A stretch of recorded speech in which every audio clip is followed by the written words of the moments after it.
Kuldeep யாதவுடைய comeback இந்த match நம்ம பார்க்க வேண்டிய மிக முக்கியமான ஒரு சூப்பர்பான விஷயம். குல்தீப் அவ்வளோ அற்புதமாக விளையாடி இருக்காரு. ஒரு கம்பேக் மேட்ச்சு. நீ என்னை எந்த ஃபார்மெட்லையும் எடுக்க மாட்டேங்கிற, கண்டுக்கவே மாட்டேங்கிற. எல்லா நாளும் நான் சூப்பராக போடும்போது என்னை மறந்துடுவேன். இன்னைக்கு இந்த ஐபிஎல்லாம் 2025 அவ்வளோலாம் ஒன்றும் சூப்பராக போடல, சுமாராக போட்டிருக்கேன். இந்த வருஷம் என்னை எடுத்து வச்சிருக்கிற, பார்த்தா நான் கம்பேக்கை கொடுத்துட்டேன் அப்படின்ற மாதிரி.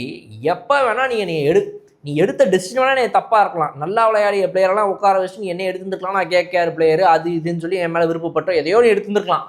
பட் நான் என் பெஸ்ட்டை கொடுக்குறேன் அப்படின்னு சொல்லி இன்னைக்கு அவருடைய பெஸ்ட், அதுவும் ஒரு லெஃப்ட் ஹேண்ட் பேட்ஸ்மேனெலாம் அவர் வந்து அப்படியே ஸ்ட்ரைட் ஃபார்வர்ட் பண்ணுறாப்புல, அப்படி குத்தி உள்ளே இறங்கி typical test match wicket style எடுக்கிறாப்புல. அதனால் குல்தீப் யாதவ் எவ்வளோ பெரிய ஒரு ஏஸ் ஸ்பின்னர், அவரை வந்துட்டு எவ்வளோ அண்டர் பிளே பண்ணிக்கிறாங்க நம்ம இந்திய அணி.